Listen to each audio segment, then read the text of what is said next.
Alô você que está assistindo o nosso episódio, é isso mesmo, do podcast Fofoca Jurídica. Hoje vamos trazer dois grandes e importantíssimos temas. Mas antes disso, eu sou o Adilson, este é o meu colega Natan, o Pedro, o Wellington e a Débora. Veja bem, dois temas. Primeiramente, o governo digital. Você, cidadão, conhece esse termo? Já ouviu falar? E a administração pública? Vocês já ouviram falar sobre isso? O que é? Quais os benefícios que trouxeram isso para você, cidadão brasileiro? É isso mesmo. Então, estamos na era digital. A facilidade chegou até nos seus documentos, nos seus direitos e na forma como o governo vai te auxiliar por meio da administração. É isso mesmo. Veja bem, você sabia que é possível, atualmente, por meio do governo digital, você pegar o seu CPF e o seu CNPJ, unificar em um documento, facilitando a sua vida e a sua acessibilidade no seu dia a dia, você que é empreendedor, tendo acesso por meio de aplicativos oficiais e sites também. Uma grande novidade e muito recente é o novo modelo de carteira de identidade nacional, que unificou o número do CPF com o antigo modelo do número de identidade, facilitando a sua vida, melhorando, estando você fisicamente em uma entidade pública ou no aplicativo. E, depois dessa explicação muito breve, nós trazemos aqui com o nosso colega Natan, que vai trazer mais aprofundamento neste mesmo assunto. Fala pessoal, tudo bem? Vamos falar um pouco dos princípios fundamentais do governo digital, onde a gente busca modernizar a administração pública para o cidadão. Vamos começar pela desburocratização e a simplificação, ou seja, diminuir a dificuldade do processo, deixar tudo mais simples. Um exemplo que a gente tem disso é o Gov, que hoje, por ele, com apenas um cadastro, você tem vários acessos a plataformas que estão juntamente a ele. Antes que você tinha que fazer aquele monte de senha, hoje com o Gov você tem acesso a todos. Sobre a prestação digital de serviço público, ou seja, oferecer plataformas digitais para que o cidadão resolva de onde ele estiver. Um outro exemplo que a gente tem é a carteira digital de trabalho, que antes você tinha que carregar ela fisicamente, hoje com o seu telefone você tem acesso a ela. A transparência e qualidade, ou seja, os serviços não devem ser apenas digitais, mas também devem ser transparentes, pois o cidadão deve saber como funcionam os processos e receber um serviço de qualidade.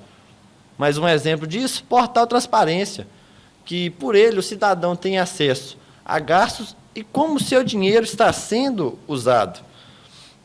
Passando para o próximo, participação e controle social.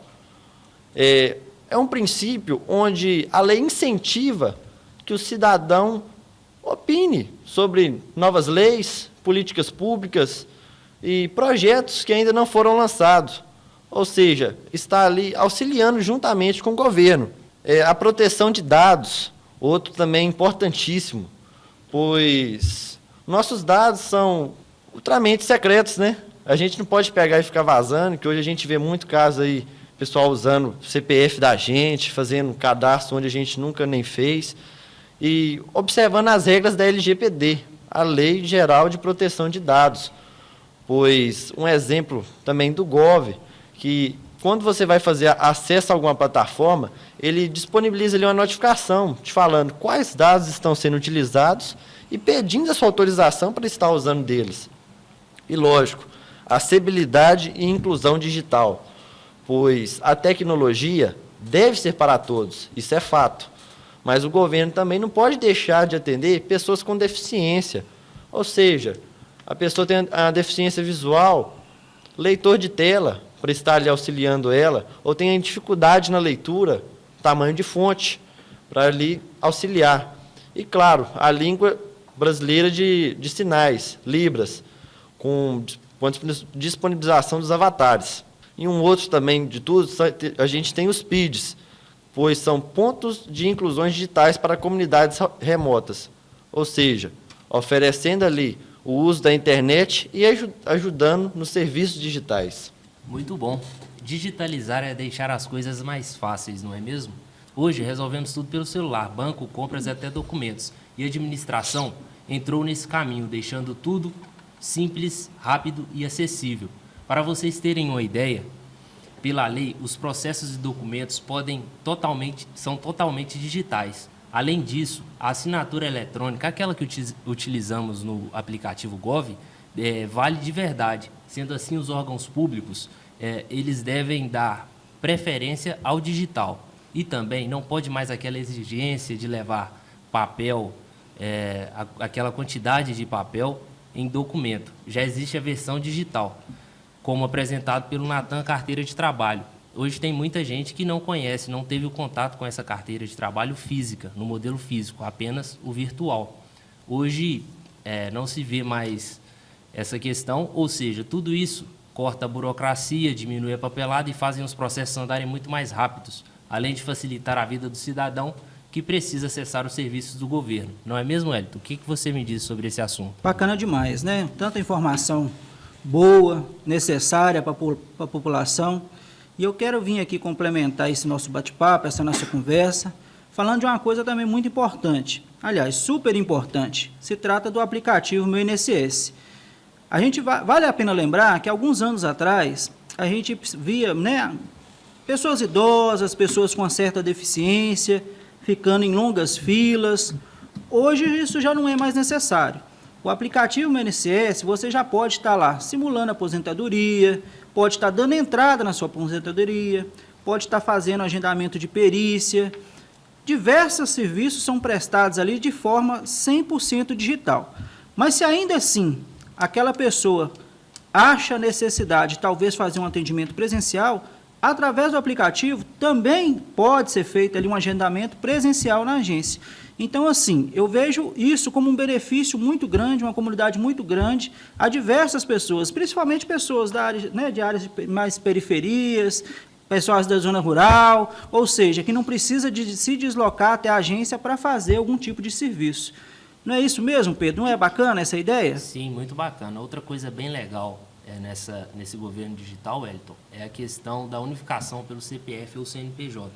Hoje, o CPF virou um tipo de chave única de identificação nos bancos de dados públicos. Então, em vez de apresentar aquele monte de documentos, basta o CPF. Na prática, isso simplificou muito para a vida dos cidadãos. O CPF ou CNPJ virou a chave mestra para acessar os serviços públicos sem aquela burocracia chata. O que você me diz sobre isso, Débora? Exatamente, Pedro. Então, pessoal, para fechar aqui o nosso podcast, eu quero falar sobre o governo como uma plataforma e dados abertos. A ideia central do governo digital é mudar a forma como o governo ele se organiza. Ele passa a funcionar como uma plataforma de inovação, onde os dados eles são abertos, as informações circulam e a sociedade ela pode participar de uma forma mais ativa do governo. E a própria lei que regulamenta o governo digital, a Lei 14.129 de 2021, ali a partir do artigo 20, mais especificamente no artigo 21, ela fala que a governança digital ela deve garantir a transparência e a interoperabilidade. O que isso significa? Que os governos, os sistemas, eles têm que se conectar entre si. O artigo 22, ele também determina que a base de dados elas sejam abertas e acessíveis a todos. Ou seja, mais um artigo que fala sobre a transparência, né?